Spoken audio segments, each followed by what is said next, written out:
today's topic is one of my favorite and the most controversial, is that happiness and health are not the same. Say it one more time. Happiness and health are not the same. So I want you guys to like literally just sit here. Matter of fact, put the kids away, put your phones away. No, you're on your phone, stay on your phone. Like put your phone right in front of you. Turn your other notifications off. You need to be locked into right here, right now, at this exact moment. I got something for you real quick. I want to give you this. All right, so I want to do this first, and then I'm going to introduce my friend because I think it's going to go over well. She hears me. Check it out. If you take care of your body, it will take care of you. Very, very simple. If you take care of your body, it will take care of you. And with that being said, I want to bring on my friend, my sister, one of my best people in the entire world, Dr. Tahera. Yes. Welcome to the show, the long overdue show. No, we ain't gonna say long overdue. This is perfect timing. Absolute this is perfect timing. It Yeah. really is. All right. So what do you think about the opening quote? If you take care of your body, it will take care of you. How does that resonate with you? 100%. 100%. I deal with men and women all the time. Correct. Who come in and they're at the track of pre-diabetes and the diabetes phase, and their parts don't work. And then they're like, hey, I want to do something about it. Right. Wait a minute. Yeah. So there's some work you got to do beforehand. Absolutely. So you know what's funny about that part is, I know you said it, and I know we gotta wait till later to talk about it, but I'm gonna speak specifically about men. Because if you say you take care of your body, it'll take care of you. And most men, we already know this thing ain't working.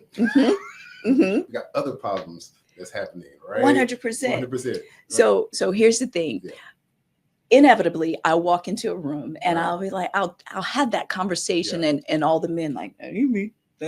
Can we say, what's the conversation? Like the conversation is yes. Okay, cool. Yeah. Or it's working the way it's supposed to work, and I don't have no problems in that area. That's the number one thing. Yeah. And so I had to tell them, you do not have to be broken to optimize, because I am sure it doesn't work the way it did when you were in your 20s. You know and that's for men, that's one of the hardest hard pun intended. So it's one of the hardest conversations for men to have. Yes. Because, and I'm gonna be honest with you, in most men's mind, if it moves a little bit, it's working. But we all know what optimal health really feels like, you know. Correct. And most men, I think, to be honest with you, men over 40, they have no idea. They don't remember what it was good like to feel well. And here's the other thing. Men's testosterone start to decrease so slowly that it's just like, you've heard that analogy of how do you cook a frog? You turn it up a little bit at a time. So they're slowly losing testosterone. And while it still works, it just doesn't work like it did. And so they're like, it's still holding on. And then you go to something I keep telling guys, stop doing this. If it's you, please stop going to the corner store and get them rhino pills. Oh my goodness. Yo, that is the absolute worst thing you could do for your body. And that lets us know, like, their mindset is not there. Like I said, if you're not taking care of your body, so what you're doing is you're supplementing something that's totally artificial, that's actually damaging you more than anything else, just so you can get this for a little while. Right? Correct. For a little while. And then it goes right back to. So I started my journey saying, hey, I'm a wellness person. I'm a wellness person. And initially they were like, okay, but I'm not trying to hear that. Right. And then I switched my story to say, hey, let me show you how to have better sex. Everybody was like, hey, we in. Yeah. But sometimes you got to give people what they want in order to give them what they need. You know, you are 100% right. I don't know if you were big on, weird to bring this guy up, Charleston White, right? Okay. You ever seen him online? But actually really intelligent guy. Okay. Prior to him coming out being popular online, he used to do a lot of stuff in politics, right? Wore a bow tie, suit, talk very, very proper. You know what I mean? All the accolades and academics and all of those stuff that most Black people don't talk about, right? Nobody paid attention to him. But when he started talking like, for lack of better terms, a nigga, everybody paid attention to him. And he said something that was so key. He said, when I was talking intelligently, nobody paid attention to me. Correct. But now that I talk like this, everybody paying attention. I'm saying the same thing. I'm just delivering the message in a different way. Completely different. Okay, all right. See, I knew this one happened. The purpose is still the same. It's still you the same. still have to be healthy yes, in order for your parts to work well. Right. I'm gonna pause us right here because I knew this one happened. We're gonna take a very, very, very short break, correct? And we'll be right back. Oh, matter of fact, let's do this right quick. Let's do the mind drill. It's happening. All right, check it out. What comes out at night without being called and disappears in the morning without being taken? Oh, that's a deep one. I'm gonna read it one more time. I'm gonna read it slower because I have to read stuff very slow and let it marinate. What comes out at night without being called and disappears in the morning without being taken? I'm gonna do the Dr. Umar approach. I'm gonna say it 3 times. What comes out at night without being called and disappears in the morning without being taken? Whew. All right, we'll take a very, very short break, and we're gonna. I don't have the answer. She doesn't have the answer. I want to know. I know, but we have a few seconds to think about it. Okay. All right. So we're both smart. Let's come up with the answer together. All right. All right. Cool. We'll be right back, y'all. Peace. Peace, family. Welcome back. I hope you had time to think about this mind drill. We've been talking about it off camera. I'm gonna read it to you one more time, and I'm gonna throw out my 2, which I believe is right answers. Okay. What comes out at night without being called and disappears in the morning without being taken? My obvious answer is going to be the moon. Okay. I got my second one. Darkness. Okay. That was my 2. Yeah. I was thinking darkness because you see, like I can see that darkness is always there. That's why I said that. Like it is there, but we don't see it because of the sun. So that's why I was thinking about the moon and the sun. So those are mine. Am I even close? Mm-hmm. I'm close? Okay, that's good. Because I was thinking an animal. I was thinking a bat. Yeah. A bat? Yes. No, okay. So they come out at night. Is she right? No. Okay. Oh. I got one more. Stars? Yep. Oh. Give it to me, boy. Give it to me. What? Yeah. I mean, yeah, because stars technically never go away. They're always there, but we only see them at nighttime, right? The sun. I mean, if you look close enough with the microscope, you still see the stars through some fancy microscope or whatever. But the stars are always there. You're a star. You're a star. We're always shining. All right, y'all. We're going to do one segment, which I personally love, me being a musician, is Rhythm and Real Talk. This is where we pick a song that resonates with us. It makes us feel a certain type of way. It brings them a certain type of energy. So my song is People Make the World Go Round by the Stylistics. Okay. Right? Okay. And I was listening to it on the way here because sometimes, like, when I try not to listen to music as much because I'm a musician. I have to listen to music all the time, especially when I'm practicing for a gig. I listen to music all the time. So I try not to listen to as much music. So when I have moments of like, I want to disassociate myself with words and songs, right? I give myself a couple of hours break and then I pick a song, right? So that song popped up in my head and I listened to it and I was like, they were really spitting some real word, like real life stuff. You know what I'm saying? Like, people make the world go around. The trash man, you know what I'm saying? The lawyers and all these different people, all these situations. And then they end up saying, like, but that's what makes the world go around. All these things that's happening is what we need all of it. And we need all of it, right? So that's my song. It just made me realize that even what we're doing right now, this is on purpose. We're making the world go around. On purpose and in purpose. Yes. I'm gonna get a shirt that says that. On and in purpose, baby. Yeah, so that's my song. You have one? What? So I am one of these people. I like neo soul. Okay. And Lettucey has been one of the ones that, and she has this song with Kirk Franklin. Okay. Let me see. And the lyrics go similar to, hey, I thought that I was supposed to go through this storm to be this superwoman, but it taught me how to lean on God. Yeah. And so whenever I'm in that area and I'm like, okay, well, this should be working out. I go back to that song. That's beautiful. I love, like, people have this, I would say, a weird connection with music because you hear it, but you don't hear it. Sure. And especially like, because I'm a musician, so I used to just have to learn songs all the time. And I learned it, but now I started actually listening to the lyrics. The words. Listen to the words of the song. Yeah. And the rhythm, and the beats, the cadence, and the words, they all resonate. Like, you're taking it in. Mhm. That's why I'm so big on the song and music nowadays. Like, I ain't gonna lie, I like some of the trap stuff, but when I start listening to it, I'm like, this is just, it's not. No. Yeah. I have to be careful what I put in, because how many times has a song come on from years ago and you know all the words and you're like, how do I know this? Yeah. How do I know this? Yeah. That's like all of the kind of, I would say, all the older school songs. Think about like Me and Mrs. Jones. Yes. Right? You listen to the song and people be slow dancing to the Me and Mrs. We got a thing going on.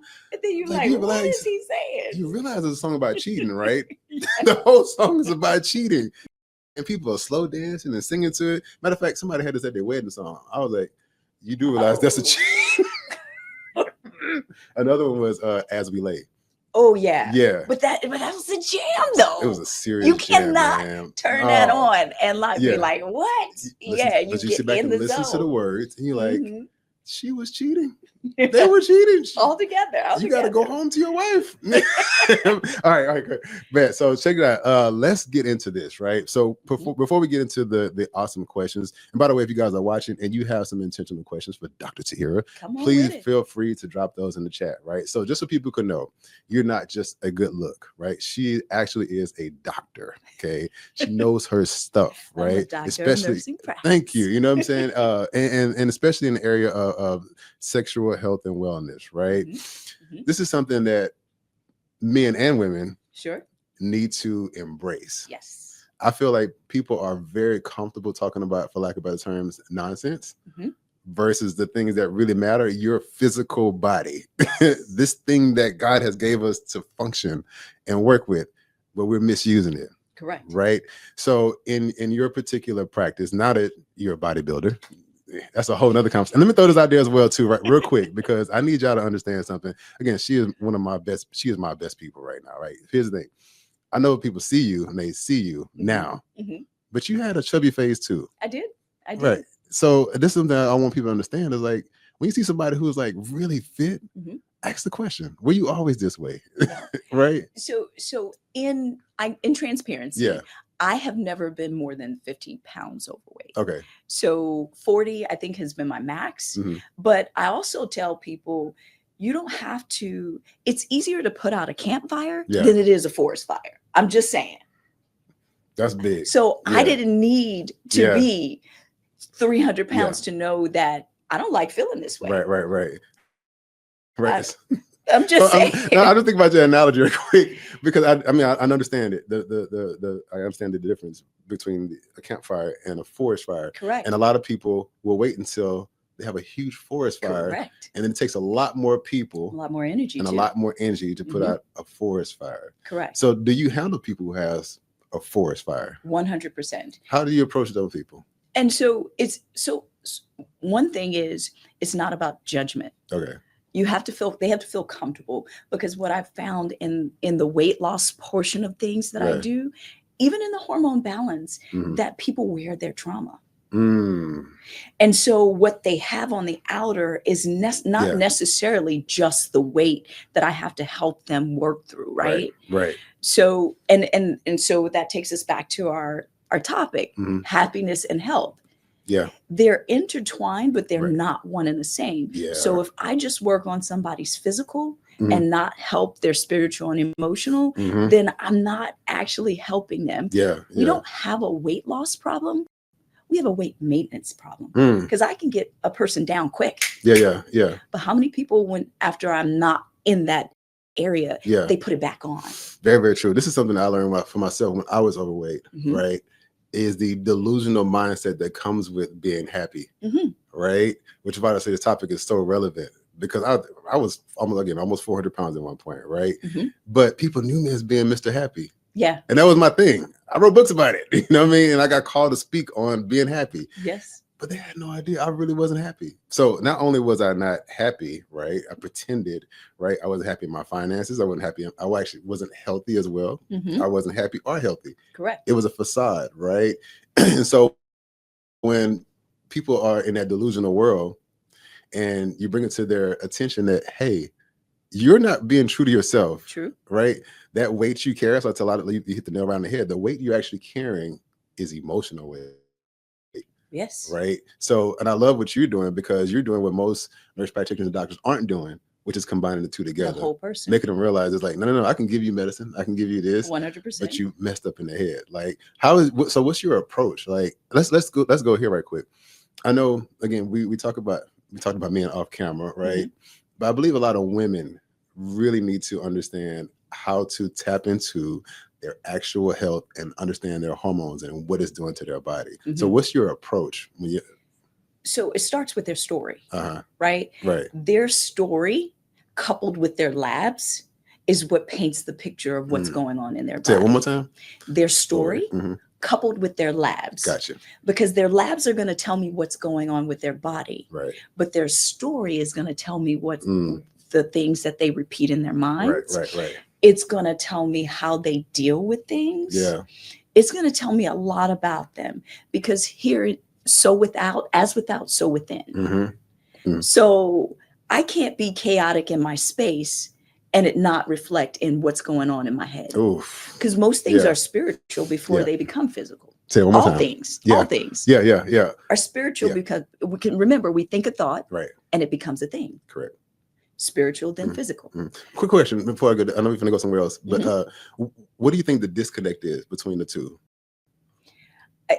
Okay, so from a woman's standpoint, I think they're a little different, right? From the woman and the man standpoint. Okay, go there. With women in today's society, I think we are so much in our masculine energy. And I had to learn that too, right? Military, structure, all of the things. And me trying to lock myself down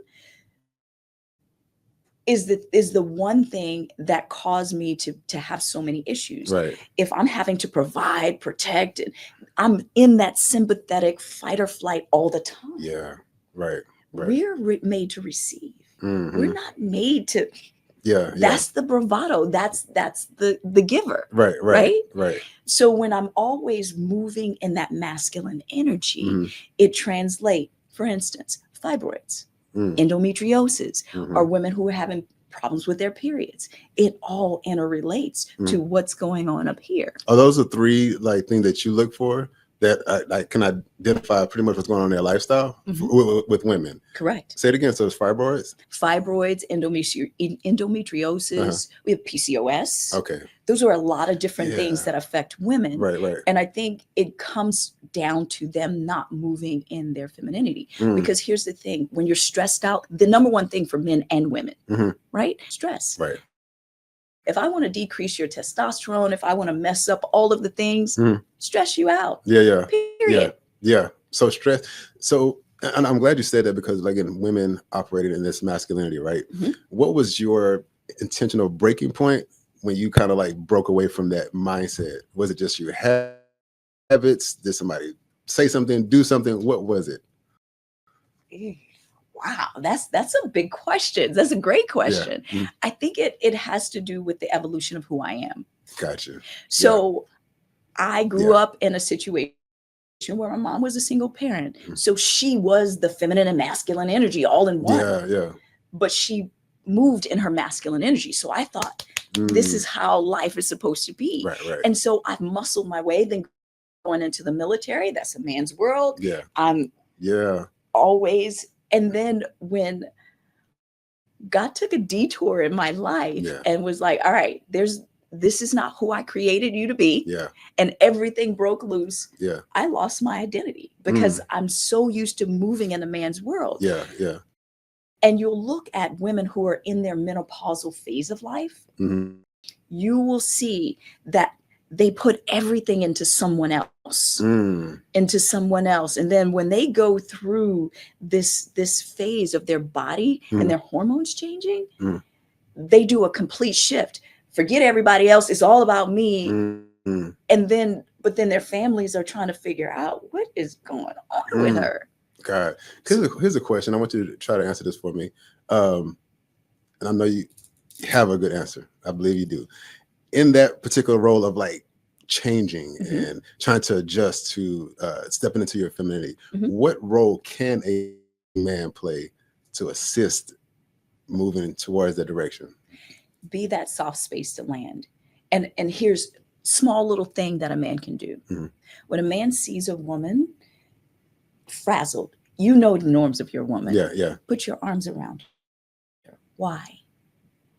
Because just putting your arms around her and holding her for 20 seconds, it's enough to cause her to release oxytocin. That is the same thing that bonds her to her child. Wow. The same hormone. Yeah. But that also is the thing that calms her down. That's why sex is so important. Look, okay, we got a question from Bella. God, so back on to I guess women and their health and kind of ignoring it. But what's it called?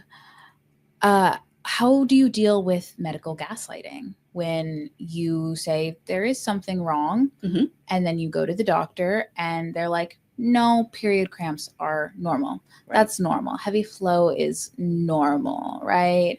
How do you deal with that? Great question. I think it comes down to a woman being her own advocate. Simply put, being your own advocate, you know what your norm feels like. And it's being in touch, back with that femininity thing, right? Being in touch with who you are. If you know who you are, then you know what you need. And so when you know what you need, it's easy to know where your north compass is. Right. And most people don't know what they want and they don't know what they're needing because they're so busy and not listening to themselves. The body keeps score. Yeah. If you had trauma, that trauma is stored in your body if you're not dealing with it and releasing it. Right. That's amazing. Anthony had a really good question. I see. What is a health test for men over 40? You got Number one, testosterone. Yeah. And this is not just for men, right? Because testosterone is a woman's primary sex hormone. Right. And most women are like, what? Testosterone converts to estrogen. That's how we get most of our estrogen. That's how we can make a boy's child. Yeah. So testosterone is one. And then the basics that you get when you go to your doctor, your A1C, which checks your for diabetes, your cholesterol, your lipids, which checks, that's the cholesterol test. Right. Okay. A CMP, which is a complete blood count. It checks to see whether your blood is what's going on in your blood, right? And then a CMP,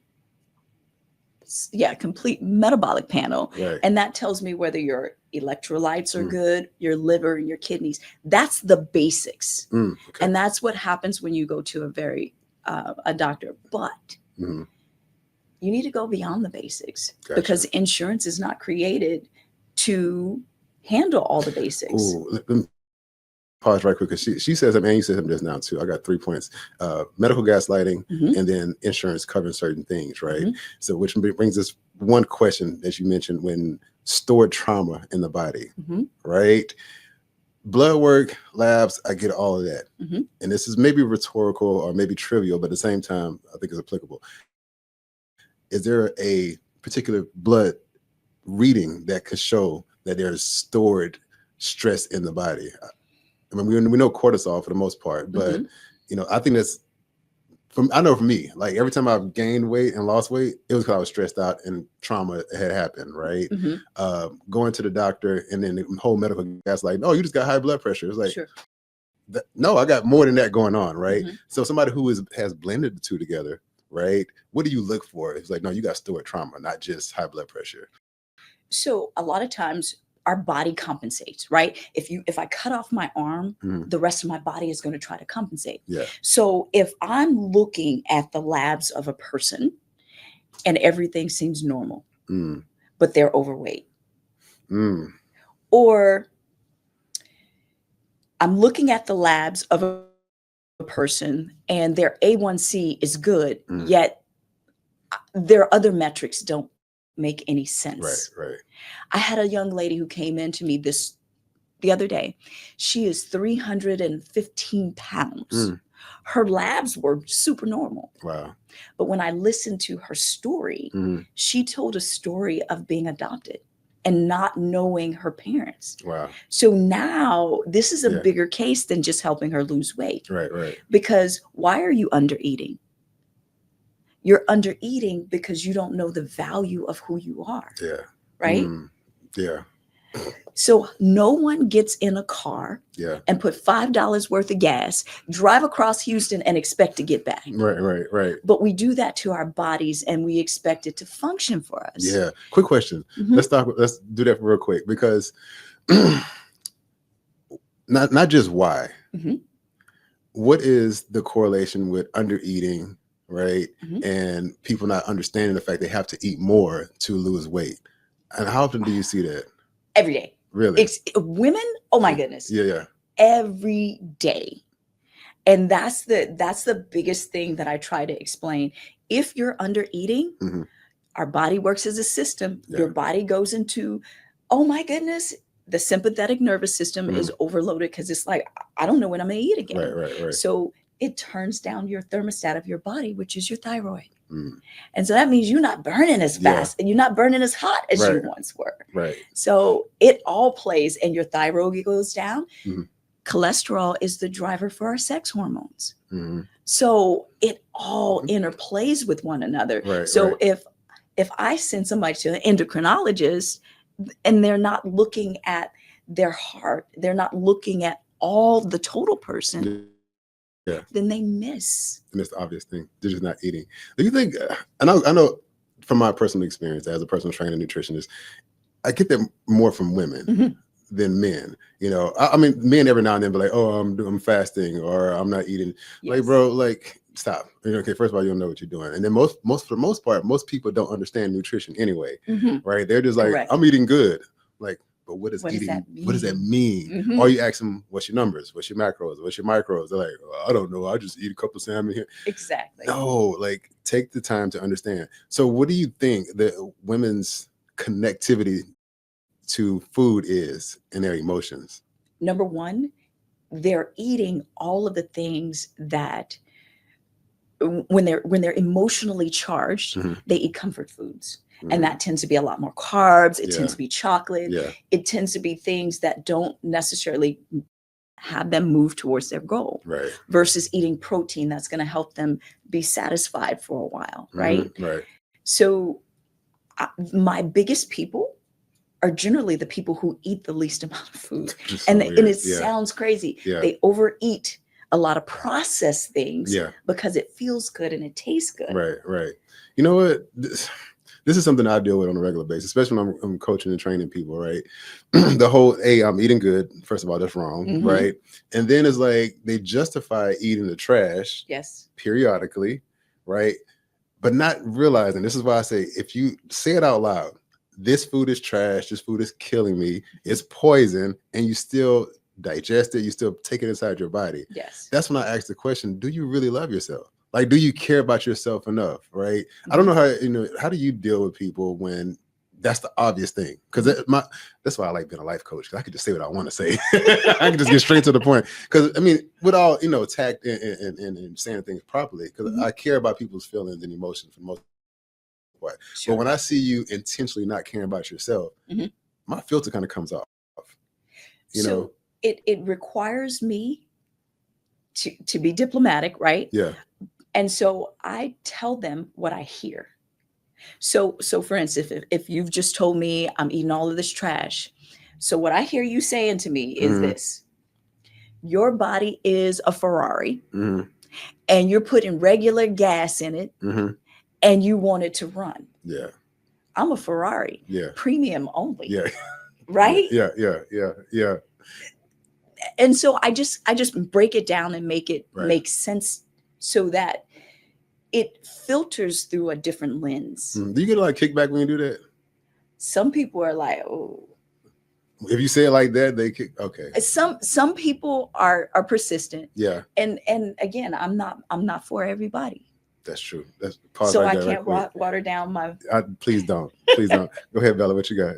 Well, I wanted to ask, because eating well is only part of the equation. How does being in the gym and working out, and just like being in that environment, not just that working out, but being there every day and doing all that versus going there once a week versus saying, I'm too tired today? Like, how does that affect your health and your mental health? Sure. So, number one, going to the gym is not necessary, right?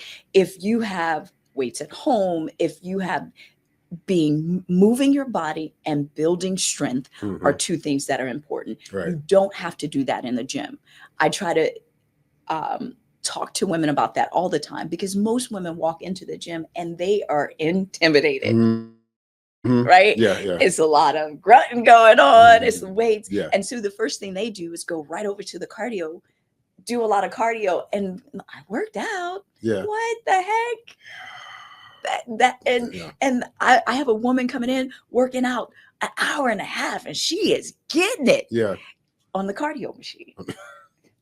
You know what? Let's bring this point up real quick, because I think both men and women need to hear this. Lifting weights is essential. Yes. Too much cardio does nothing for your muscles. You need muscles to have a shape. You need muscles to burn fat. I get that a lot more from women than men. Kind of get it. You know, they kind of go in there, I lift a little weights. You over there mess around with the 10s and 20s, like, bro, no. You need to put some heavy weight underneath you. Sure. So have you faced a woman who is like, I don't want to get bulky. I don't want to look like a man. I don't like a man. Like, I'm like, yo, you do you? And this is what I tell people all the time. I say, okay, look at Tahera. Matter of fact, look at her. That's why I would tell you post videos. Look at her videos, right? You see how hard she trained, how many days a week you got to train. And you're right. You don't necessarily have to go to the gym if you're not on that level of competition and different things like that. But for the woman that is like, I don't want to look like a man. I don't want to get bulky. How do you help her understand it's important for you to lift weights? So I just show her pictures of people who just do Ozempic and don't work out, how they look flabby. Their skin is kind of drawn in, and they're like, I got all this extra skin. So sometimes you got to show that this is the result. Right. Number one, muscle is our currency. Correct. Fundamentally, we need to move and we need to have muscle on. Muscle is your fountain of youth. Yes. I am pro muscle. Yeah. And there's nothing like walking in a room where everybody is staring at you. It's just a different thing. Yeah. And they're staring not because of the vanity of it. It's about what it says about you. Like, for instance, how many times have you walked in the room and the first thing they said, you must be really disciplined? Yeah. What? Right. Because I think the average person understands the amount of discipline that comes with it, the dedication, the consistency, and then they kind of check themselves too to be like, I don't have it. All right, we got to keep going. We got a question right quick. What you got? So we have a few comments. We'll start off with Nikki from YouTube. As a patient of Dr. English, she listened to my lifestyle and who I was trying to get back to, and she said, this is not normally for you.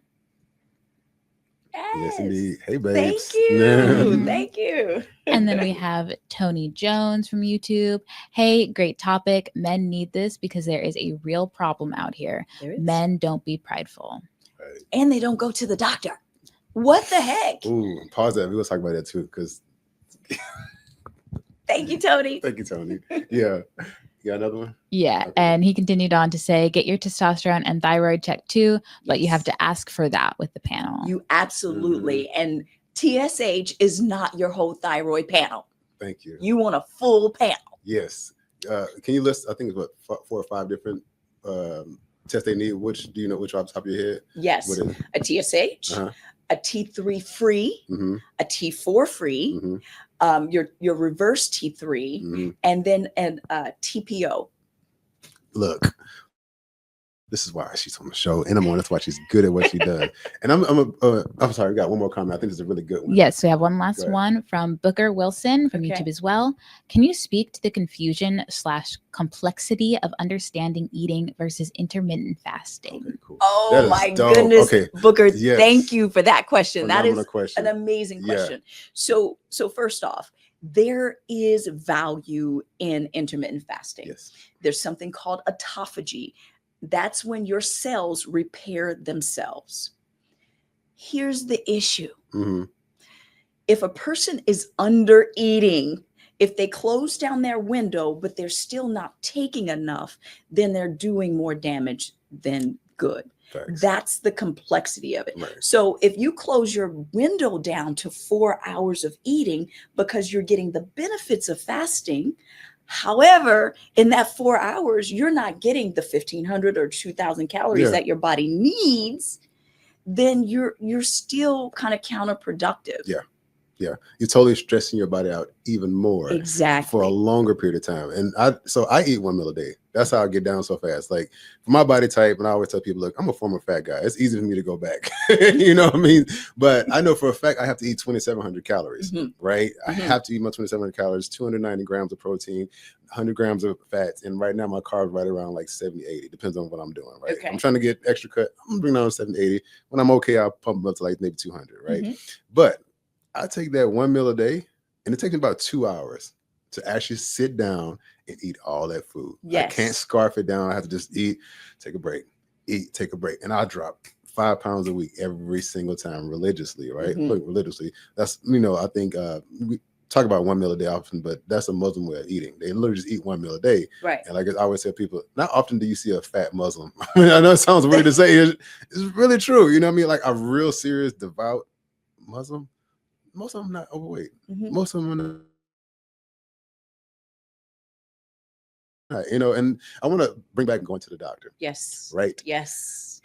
I'm gonna pause because I used to be an advocate of that. I used to not like going to the doctor. Number one, because most men, we feel like we know it all anyway. Yes. We definitely don't want to go to a woman doctor, just being completely honest with you, right? We would much rather go to another male. This is true observation and true based on my experience. Okay. Most men would much rather go to a overweight, out of shape doctor to get their opinion versus a doctor who's in shape, who knows what he's talking about, because you automatically know you're going to be prejudged, right? Yes. So most men don't go to fit doctors. I know this for a fact. I switched my whole thought process up. I started going to fit doctors. 100%. If they can't take care of themselves, how can they take care of you? That's my thing. And I'd be like, yo, you have to be a representation of what you're selling, what you're doing, what you're talking about, which makes sense. Like, what are you doing right now? I was like, yo, you look at her and know what she's talking about. Not only is she educated, she's experienced it, she is well versed in it. It's like, yeah, you might want to go there. Exactly. But instead, you go down to the medical center and just talk to a random Joe Smo who has a couple of PhDs and da. And don't get me wrong, there's nothing, I'm not talking bad about you guys, but I do know there's a huge difference mentally, especially for somebody like me who was formerly overweight, and I go to a doctor who's out of shape. Yes. I don't want to listen to you. It's the energy exchange, because you're telling me something, but I'm looking at you, right? It's like talking to an overweight preacher. It's the same thing. Like, you're trying to get me saved, but I'm like, bro, you glutton it. I know it for a fact. You know what I mean? Right. We got one more Q&A. So this is from Miss Carter. It's not going to show up on screen, but she wanted to add to the conversation. Good. She says, it is essential to focus on your own qualities rather than paying attention to the opinions of others. Embracing your unique strengths foster a sense of self-confidence that can propel you forward. When you prioritize your personal growth, that you create a foundation for success that is rooted in authenticity. Additionally, recognizing your own values allow you to navigate challenges with resilience and clarity.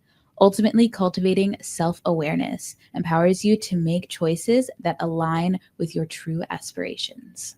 Thank you, Miss Carter. I'm telling you, she's dropping bars. Yes. That's fire. Quick question. And I want you to elaborate on your previous military experience, how it correlates to right now, and do you still apply some of those things into your life? So how did it overall affect your life, and currently how is it affecting you being in the military?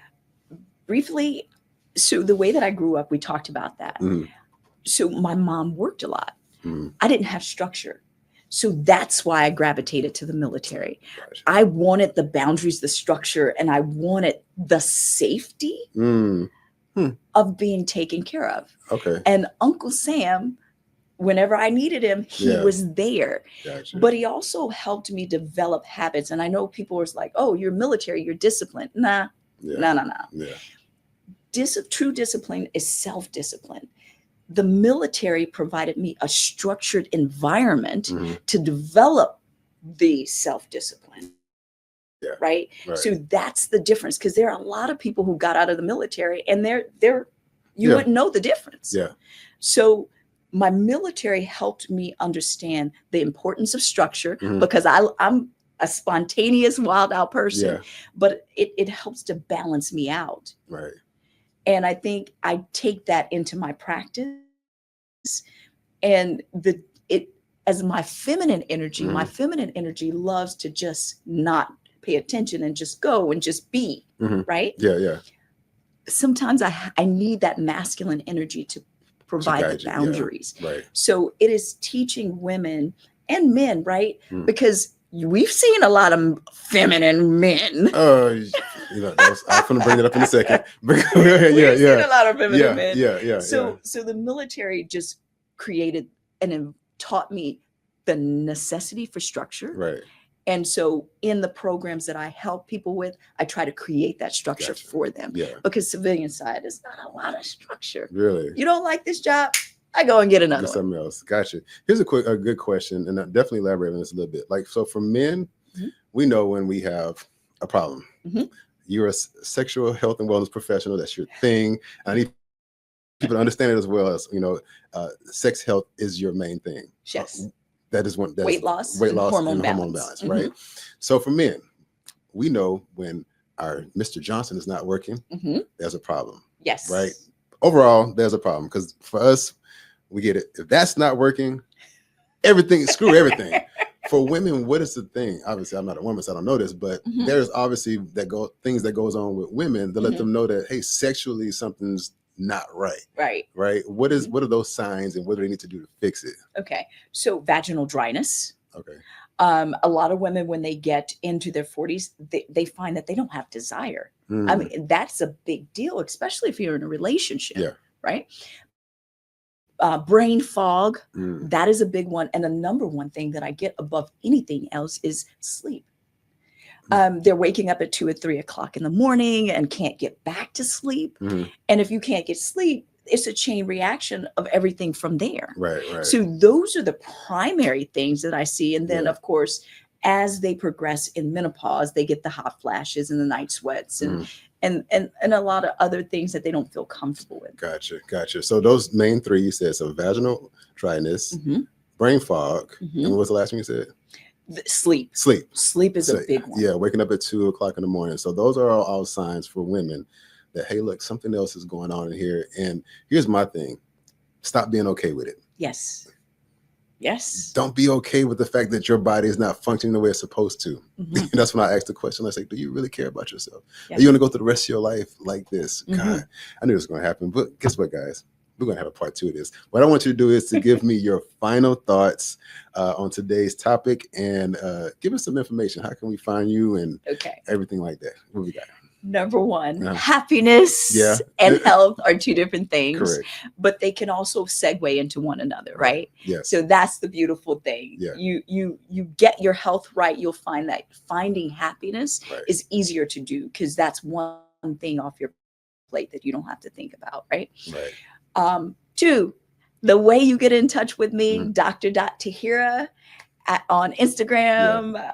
You can reach me at Tahera.English on Facebook. And then my website is Pura, that's spelled Pura, Vitality, Vitality, wellness.com. That's what's up. Tahera.